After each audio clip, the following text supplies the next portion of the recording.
참 좋으신 아버지 하나님 감사합니다. 2020년도도 아버지 은혜 가운데 저희들이 복되게 살 수 있도록 인도하여 주시고 이제 2021년 하나님 아버지 새벽 예배를 주님 앞에 드립니다. 올 한 해도 온전히 주님 앞에 저희들이 무릎을 여미며 순종하며 나아가는 한 해가 되기를 원합니다. 이 시간도 주님께서 함께하여 주셔서 주의 말씀 속에서 아버지의 뜻을 저희들이 깨달을 수 있도록 인도하여 주옵소서. 감사드리며 예수님 이름으로 기도드립니다. 아멘. 찬송과 다같이 36장입니다.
오늘 말씀은 이제 누가복음으로 옮겨가겠습니다. 누가복음 1장 26절에서 56절까지 말씀입니다. 누가복음 1장 26절에서 56절까지 말씀입니다.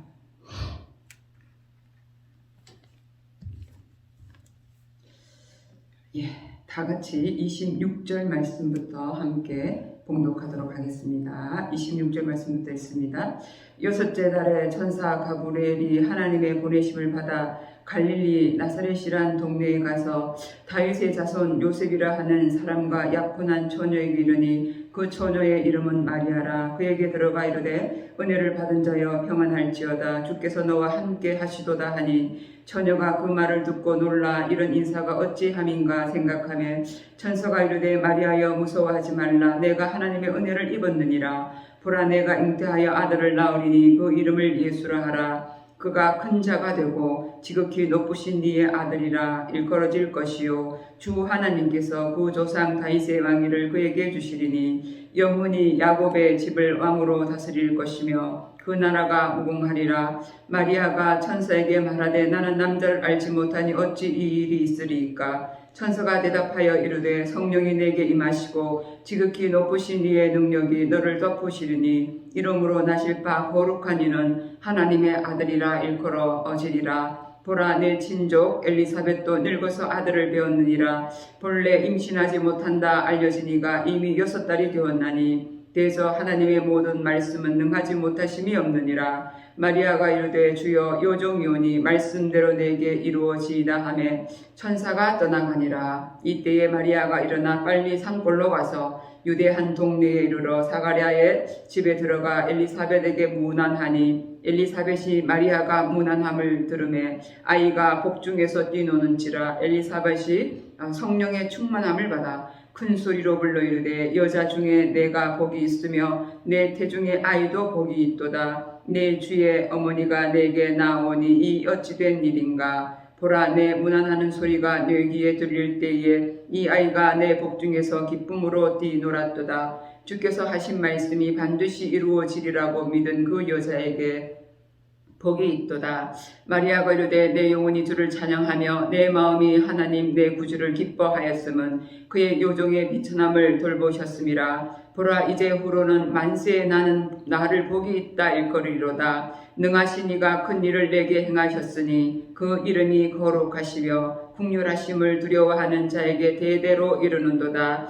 그의 팔로 힘을 보이사 마음의 생각이 교만한 자들을 흩으셨고 권세 있는 자를 그 위에서 내리치셨으며 비천한 자를 높이셨고 줄이는 자를 좋은 곳으로 배불리셨으며 부자는 빈손으로 보내셨도다. 그 종 이스라엘을 도우사 긍휼히 여기시고 기억하시되 우리 조상에게 말씀하신 것과 같이 아브라함과 그 조상에게 그 자손에게 영원히 하시리로다 하니라. 아멘. 예, 오늘 이제 누가복음인데요. 누가복음 1, 2장은 요한과 예수 그리스도의 탄생을 다루고 있는 내용입니다. 오늘 본문은 예수님의 탄생에 관한 내용과 더불어서 마리아의 엘리사벳에 방문하는 것과 그 다음에 마리아의 창가에 대해서 말씀하고 있습니다. 먼저 26절에서 38절 말씀은 가브리엘 천사를 통해서 전해진 예수님의 탄생에 대한 예고입니다. 가브리엘 천사가 갈릴리 나사렛에 사는 마리아라는 처녀를 찾아왔습니다. 이것은 가브리엘 천사가 사가랴와 엘리사벳 부부를 방문한 후 6개월이 지난 뒤의 일이었습니다. 갈릴리 지방 자체는 원래 납달리와 스볼론 지파의 땅이었거든요. 근데 이스라엘 최북방의 변경지대입니다. 그리고 나사렛은 우리에게 굉장히 익숙한 지명이지만 구약 성경에 단 한 번도 등장하지 않는 전혀 알려지지 않는 마을이었습니다. 그야말로 미미하기 그지없는 것이죠. 왜 이곳을 택하셨을까요? 이사야 9장 1절 말씀에 보면 하나님은 이스라엘을 통해서 주신 말씀대로 이스라엘 사람들로 이방인의 땅이라고 멸시받는 갈릴리를 그리스도의 성장지와 또 성교의 본거지로 택하신 것입니다. 하나님께서는 반드시 약속을 지키시는 분이기 때문에 이사야 9장 1절 말씀 그대로 이루어진 거라고 볼 수 있습니다. 그런데 마리아에게 나타난 가브리엘 천사의 말은 굉장히 우리가 듣기에는 청천벽력과도 같은 그런 말씀입니다. 처녀가 남자를 통하지 않고 아들을 낳게 되리라는 것이었습니다. 마리아가 잉태하여 낳을 자의 이름을 예수라고 불릴 것이라고도 하고 예수는 또 구원이라는 뜻이기도 하죠. 그리고 태어날 아기는 큰 자가 된다. 이렇게 가브리엘 천사가 이야기를 하게 됩니다. 가브리엘 천사는 이런 엄청난 소식을 전하면서 은혜 받은 자여 평안할지어다 라고 마리아에게 그렇게 이야기합니다. 평안할지어다의 문자적인 뜻은 기뻐할지어다 라는 이런 뜻이거든요. 근데 우리가 생각해보면 이것은 결코 기뻐할 수 있는 일이 아니지 않습니까? 그래서 마리아는 당연하게 나는 남자를 알지 못합니다. 이렇게 대답을 하게 됩니다. 그러나 가브리엘 천사는 또 이렇게 이야기하죠. 대저 하나님의 모든 말씀은 능하지 못하심이 없다. 이렇게 이야기하거든요. 사람은 불가능하지만 하나님의 말씀은 가능하다. 이 말씀이 되겠죠. 인간은 시간과 공간의 제약을 받는 유한한 존재이지만 하나님은 시간과 공간을 초월할 뿐만 아니라 천지 만물을 창조하신 영원하신 분이시기 때문입니다. 마리아는 주의 여종이오니 말씀대로 내게 이루어지이다라고 겸손하게 순종하게 됩니다. 마리아의 말은 그의 겸손과 그의 믿음과 순종을 나타냅니다. 그는 하나님의 말씀을 그대로 믿었고 그 말씀에 순종합니다. 그녀는 혹시 처녀가 아이를 가짐으로써 생길 비난과 수치와 죽음까지도 두려워하지 않는 거죠. 그녀는 하나님의 일을 위해서 자신을 온전히 바치는 모습을 볼 수 있습니다. 그래서 우리가 이렇게 볼 때 마리아의 믿음과 순종은 굉장히 아름답게 비춰집니다. 39절에서 45절은요. 예수님을 잉태한 마리아가 요한을 잉태한 엘리사벳을 방문하는 그런 장면을 이야기하고 있습니다. 마리아는 엘리사벳이 사는 유대의 산골 동네로 이제 천사의 말을 듣고 난 뒤 항해하게 됩니다. 당시 제사장들은 대부분 예루살렘 시내나 예루살렘 근교에서 살았거든요. 그런데 사가랴는 어떤 이유인지 알 수는 없지만 산골에서 살았습니다. 마리아는 그 산골로 이제 향하게 됩니다. 이 구절에서 주목해야 할 단어는 빨리 갔다라는 겁니다. 빨리. 이 단어는 빨리라는 이 의미 외에도 이 빨리라는 수부태인데 이 단어는 빨리라는 의미 외에도 간절히라는 그런 뜻도 있거든요. 마리아가 사는 나사렛과 유다의 한 동네, 그러니까 사가랴가 사는 곳까지는 약 150km나 떨어진 곳입니다. 도보로 약 4일 정도 걸리는 거리죠. 하지만 마리아는 그 먼 거리를 지체하지 않고 달려갔습니다. 도대체 마리아는 무엇 때문에 엘리사벳이 사는 곳으로 서둘러서 간절하게 가보고 싶었겠습니까? 마리아는 자신에게 행하신 하나님의 역사가 가브리엘 천사의 말처럼 자신의 친척 엘리사벳에게도 동일하게 역사한 것인지 아마 확인해 보고 싶었을 것입니다. 그래서 41절 말씀에 보면 태아는 대체로 4에서 5개월 되면 움직이기 시작하지 않습니까? 이미 엘리사벳은 6개월이었습니다. 그렇기 때문에 엘리사벳의 뱃속에서 태아가 움직이는 것은 자연적인 현상으로 생각할 수 있지요. 그래서 44절에서 뭐라고 합니까? 내 문안하는 소리가 내 귀에 들릴 때에 아이가 내 복 중에서 기쁨으로 뛰놀았다. 이렇게 기록되어 있습니다. 근데 엘리사벳이 마리아의 문안함을 들을 때에 그의 복 중에 있는 아이가 뛰놀았다. 그것은 하나님의 아마 감동 때문이었을 겁니다. 마리아도 사가랴도 엘리사벳도 경건하고 의로운 사람들이었습니다. 엘리사벳은 성령의 충만을 입어서 큰 소리로 이렇게 이야기하게 됩니다.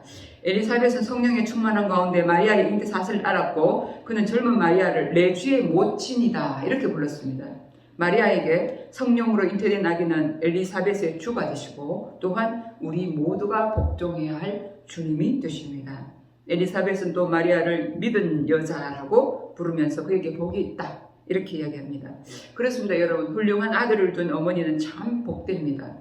하나님의 아들을 잉태하고 주의 모친이 될 마리아는 더욱 그러하겠지요. 그러나 나중에 예수님께서는 이렇게 말씀하십니다. 하나님의 말씀을 듣고 지키는 자가 더 복이 있다라고 누가복음 11장 27절에서 28절 말씀에 그렇게 말씀하십니다.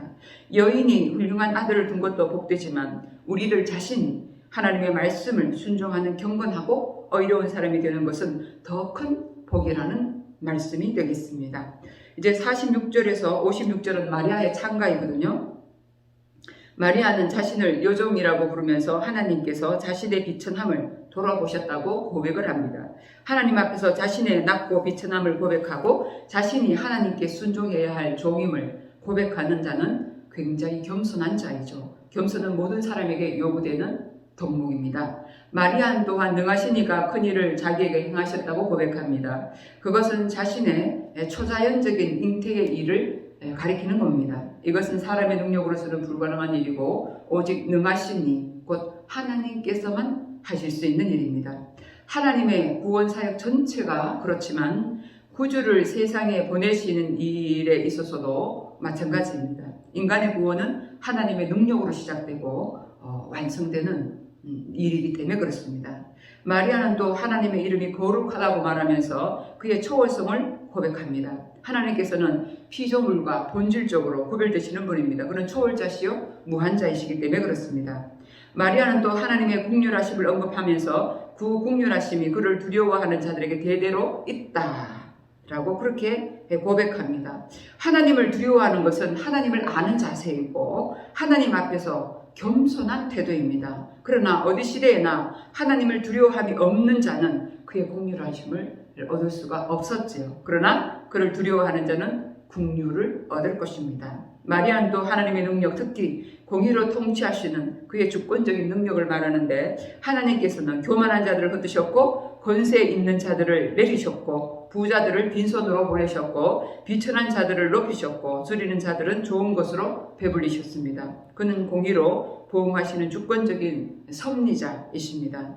또 마리아는 하나님의 종 이스라엘 백성이 하나님의 긍휼을 입었고 그의 도우심을 받았으며 그것은 하나님께서 구조상 아브라함에게 약속하셨기 때문이다. 이렇게 고백합니다. 그 자체가 하나님의 은혜라는 거죠. 마리아는 엘리사벳과 석 달간 같이 있다가 이제 자기 집으로 돌아가게 됩니다.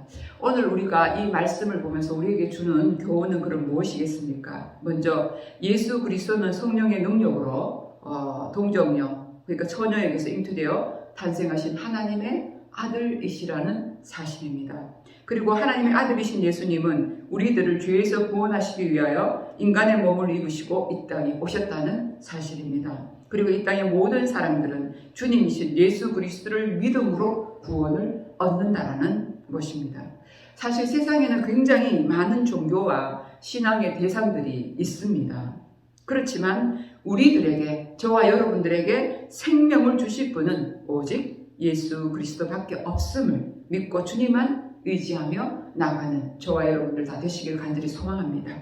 그리고 마리아는 하나님의 은혜를 받은 자로 하나님께 온전히 헌신하였습니다. 그는 온갖 오해와 비난 수치 그리고 죽음의 위험을 무릅쓰고 하나님 앞에 자신을 온전히 다 드렸습니다.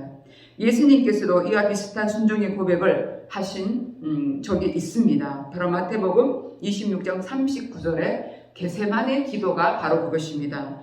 예수님께서는 하나님께 이 잔을 십자가의 짐을 옮겨주시기를 간구하다가 마지막에 어떻게 고백하십니까? 나의 원대로 마옵시고 아버지의 원대로 하옵소서, 이렇게 고백하시지 않습니까? 그러니까 우리가 믿음의 열매는 바로 순종입니다. 순종이 없는 믿음은 헛것일 뿐입니다. 저와 여러분도 하나님 앞에 온전히 순종하는 믿음의 사람들이 되시기를 간절히 소망해 봅니다.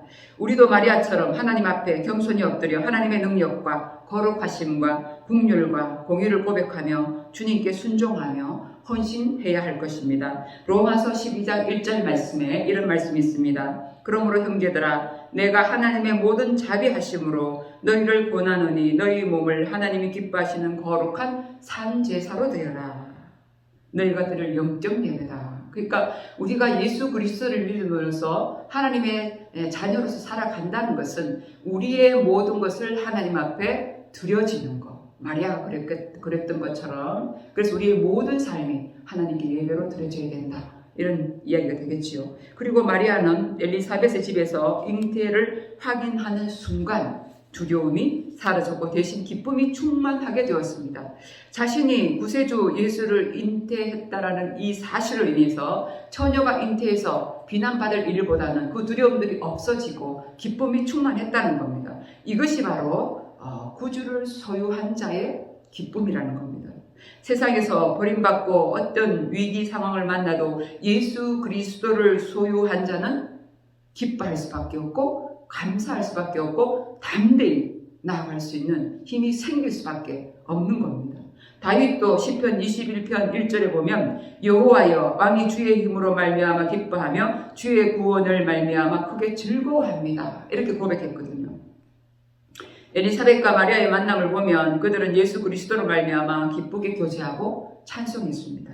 그들의 이 교제처럼 그리스도의 구속의 은혜를 입은 저와 여러분들 역시도 주 안에서 서로 사랑하고 존귀한 존재로 서로를 여겨주며 아껴야 하겠습니다. 에베소서 5장 19절 말씀에 시와 찬송과 신령한 노래로 서로 화답하며 너희 마음으로 주께 노래하며 찬송하며 라고 기록되어 있습니다. 주님의 은혜 속에서 기쁨으로 서로 교제하고 서로 축복해주며 한 마음으로 찬송하는 성도님 되기를 소망하며 오늘 하루도 하나님을 힘으로 삼고 우리를 살리시는 하나님의 말씀에 순종하는 한 날이 되기를 원하고 2021년이 되기를 간절히 소망합니다. 기도하겠습니다. 하나님 감사합니다. 2020년도 무사히 보내게 하시고 또 2021년도 또 이렇게 새벽에 주님을 마주하게 하시니 얼마나 감사한지요. 오늘 말씀을 보면서 하나님 아버지 2021년은 저희들이 주의 말씀에 온전히 순종하며 나가는 저희들이 되게 도와주시고 또 항상 저희들의 마음에 기쁨과 소망과 감사가 넘치는 한 해가 되게 인도하여 주옵소서. 아무리 어두운 세상이지만 주님의 손을 잡고 주님을 우리 마음에 소유한 자는 담대하게 나갈 수 있는 힘이 있다는 것을 오늘 알았습니다. 2021년 한 해 저희들 담대하게 세상 속에서 승리하며 나갈 수 있도록 성령 하나님 저희들을 붙들어 주옵소서. 감사드리며 이 모든 말씀 우리 주님 예수 그리스도의 이름으로 간절히 기도드리옵나이다. 아멘. 하늘에 계신 우리 아버지, 아버지의 이름을 거룩하게 하시며 아버지의 나라가 오게 하시며 아버지의 뜻이 하늘에서와 같이 땅에서도 이루어지게 하소서. 오늘 우리에게 일용할 양식을 주시고 우리가 우리에게 잘못한 사람을 용서하여 준 것 같이 우리 죄를 용서하여 주시고 우리를 시험에 빠지지 않게 하시고 악에서 구하소서. 나라와 권능과 영광이 영원히 아버지의 것입니다. 아멘. 이 시간 우리 2021년 한 해도 주님께서 우리와 함께 하게 달라고 우리 제일교회를 위해서 또 우리 제일교회에 속한 여러 성도님들, 환우분들, 목회자들 또 이 나라 이 민족을 위해 특히 코로나가 속히 종식될 수 있도록 각자의 처소에서 기도하도록 하겠습니다. 다 같이 기도하겠습니다.